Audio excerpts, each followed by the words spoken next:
আসসালামু আলাইকুম। কেমন আছেন সবাই? আলহামদুলিল্লাহ আমরা অনেক ভালো আছি। তানহার বাবা আমাদেরকে নিতে এসেছে। তো মা আজকে তার জামাইয়ের জন্য রোস্ট রান্না করছে আর এদিকে তেহেরি রান্না করছে। তো আমরা সবাই মিলে দুপুরের খাবারটা খেয়ে নিলাম। তানহার বাবা তো তেমন কিছু খাইতে চায় না, তো না করে যে না আপনি এটা রান্না করবেন না, আমি খাবো। মা তাও রান্না করে, তার জামাই যদি এক পিসও খায় তাতেই সে খুশি।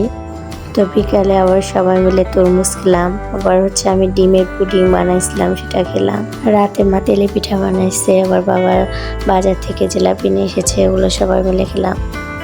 তো পরের দিন সকাল সকাল ঘুম থেকে উঠে গেছি, উঠে আমাদের ব্যাগগুলো গুছিয়ে নিয়েছি। তো আমরা সকাল সকাল রওনা দিব, এর জন্য খাওয়া দাওয়া করে রেডি হয়ে নিলাম। তো তানহার নানির মন খারাপ, মা কান্না করতেছে, আমার মেয়েরও মন খারাপ। তো আমরা বাড়ি থেকে রওনা দিলাম ওদের গাড়ির উদ্দেশ্যে। তো তানহাওয়ার নানু ভাইয়ের কাছ থেকে বিদায় নিয়ে নিল। তো আমরা রওনা দিলাম আমার জামাইয়ের বাড়ির উদ্দেশ্যে।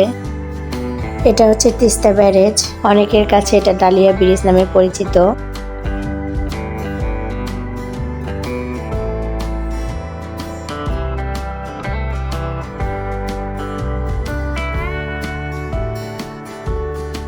নদীতে এখন তেমন পানি নাই, ঝড় জাগছে।